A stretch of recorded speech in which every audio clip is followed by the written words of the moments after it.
नागपूरमधील हिंसाचार पूर्वनियोजित. मुख्यमंत्री फडणवीस यांचा दावा. हल्लेखोरांनी हिंदूंना केलं लक्ष्य. जमावाकडून महिला पोलिसांचा विनयभंग.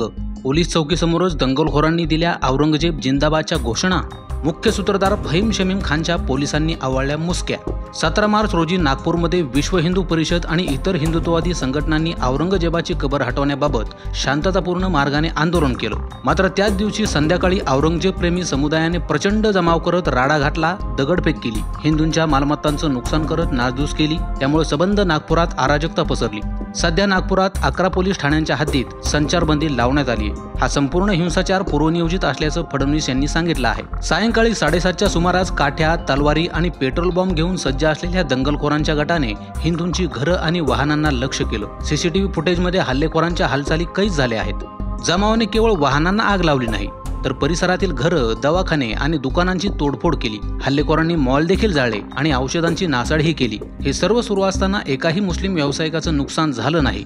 दंगलीच्या दिवशी सर्व मुस्लिम नागरिकांनी आपापल्या गाड्या लांब अंतरावर पार्क केल्या होत्या. दुकानामधील मौल्यवान वस्तू आधीच दुसरीकडे हलवण्यात आल्या होत्या. या हल्ल्यात 3 पोलीस उपायुक्तांसह 33 पोलीस कर्मचारी जखमी झाले. औरंगजेबाचे समर्थन करणाऱ्या या जमावाने महिला पोलीस कर्मचारी दिसताच अंधाराचा फायदा घेत त्यांचा विनयभंग केला. घटनास्थळावरून ट्रॉलीभर दगड, शस्त्र आणि सीसीटीव्ही फुटेजसह महत्त्वाचे पुरावे गोळा केले आहेत. आतापर्यंत पोलिसांनी 50हून अधिक लोकांना अटक केली आहे. या सगळ्या गोष्टीवरून हा एक सुनियोजित हल्ला होता हे स्पष्ट होतं. हल्लेखोरांनी काही ठराविक दुकानांनाच टार्गेट केलं आहे. आम्ही हिंदू आहोत म्हणून आमची दुकानं फोडली गेली अशी माहिती प्रत्यक्षदर्शींनी दिली आहे.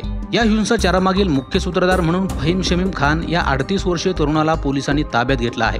कारण तो आंदोलकांना हिंसाचार करण्यासाठी प्रवृत्त करत होता. पोलीस हिंदू समाजाचे आहेत, आपली ते मदत करत नाहीत असं सांगत फहीम खान आंदोलनकर्त्यांना भडकवत होता.